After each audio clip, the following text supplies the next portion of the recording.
Hey, good morning, guys. Welcome back. Hey, I wanted to talk to you. I wanted to point out something that I noticed over the past couple of days. If you paid attention to the market, it's been going down for a little bit, and then in October 1st, which is kind of right on schedule, it started to pump back up. It had been neutral to slowly going down a little bit for a while. Now we're in the part where it's time for the boom. It's the end of the year. What you noticed is after those couple of days that everything kind of trickled up a little bit and started to make the move, it tempered a little bit. What I actually forgot to point out in my last video was the reason it tempered is because Bitcoin started to move. Bitcoin still has such a control of the market cap of crypto that Bitcoin's market cap is pretty much 44%. When you look at the dominance, Bitcoin dominance, you can see the percentage. Right now it's about 44%. What happens is that's almost half the market. The money in the market is controlled by Bitcoin's movements. So when the market looked like it tempered after the first couple of days of October, that's because Bitcoin started to climb. And it climbed from whatever, 44, 45, somewhere to 55. What happens is when that starts to move, it has such volume that everybody who has money pulls it out of the small coins to jump in and ride up with Bitcoin. And then when Bitcoin slows down and rests after its little pump, the money shoots back to those small coins again, and then they pump.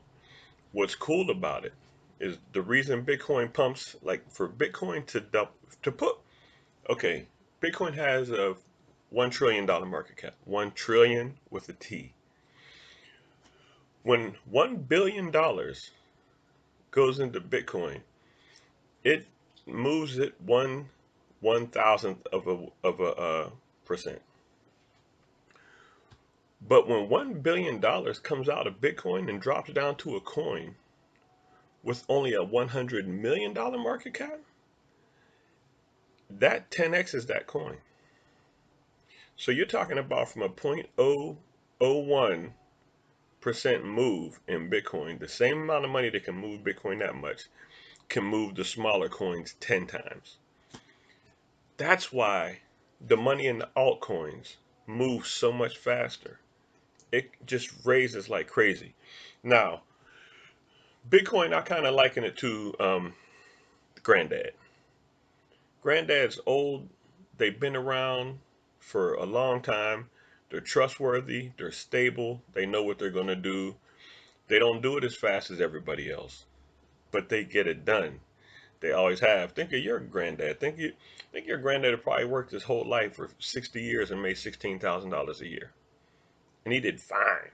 Raised the whole family with your grandmother. She made what she made, and everybody raised that whole family on that little bit of money. They're used to it, but they know what they're doing. So they move slow. They're older. The body just doesn't, it's not jerky. Like the kids, if you're at a family reunion and the kids are all there and they're yapping and they're talking loud and they got the shiny cars and they're talking fast and they're talking about all the things they did on Friday. Granddad was asleep at 8 o'clock and he woke up for breakfast at 4 in the morning. That's Bitcoin. It moves slower, but the young people know to respect it because he's been there. It's been there the whole time, and it's seen way more, 5 times as much as you've ever seen, good and bad. So you have respect for it. You stop what you're doing, and you listen to Granddad talk. And when your granddad talks, what's he do? He tells you a story about when he was young, right? That story takes forever for him to tell you because he talks slow. He's deliberate. He moves slow and deliberate. But you get the point. But by the end of the story, some 4 or 5 hours later, you kind of giggle to yourself like, that kind of was pointless, Pat. And nothing much happened. And I knew the outcome anyway because you've told the story a million times. That's Bitcoin. That's Bitcoin. It doesn't change. Compared to regular stocks and regular investments, Bitcoin moves phenomenally, ridiculously fast.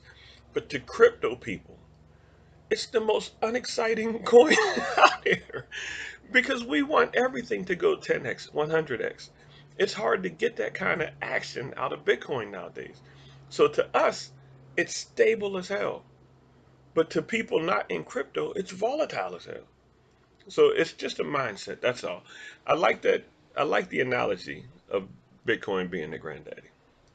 Because really, in the hierarchical structure, in the patriarchal structure, can't use that word, of crypto, Bitcoin is the granddaddy, and Ethereum are the parents. You know, the granddaddy son, they move after he moves. They have precedence after him. So Ethereum has precedence after Bitcoin. And then all the altcoins are the kids running around trying to be shiny and make the most money. And granddad's like, these kids move too fast. They don't know what they're doing. That's what's going on. So that's it. I just wanted to share that analogy. I enjoy thinking of Bitcoin as granddaddy, and it has moved the past couple of days, and it's a full cycle. Now we get to say Bitcoin granddaddy has slowed down talking today, and now everybody starts to move up. If you look at the charts today, everybody's green who was red yesterday. Bitcoin moved a little bit, calmed back down again, and everybody else turned back on. Now I imagine Bitcoin, and this Bitcoin went to 55,000. That's really strong. It held 54,000. That was an important line, a good psychological barrier for us. So it's probably going to take off again here soon. But everybody else gets action again now, and that's refreshing. It's nice to see green on the chart when yesterday everything was red. And you're like, ooh, okay, that's it. I hope you have a good day. I got to get out of here. I would love it if you watch some more of my videos. That would be awesome. And I appreciate that. And I hope you make some money out there. Take care.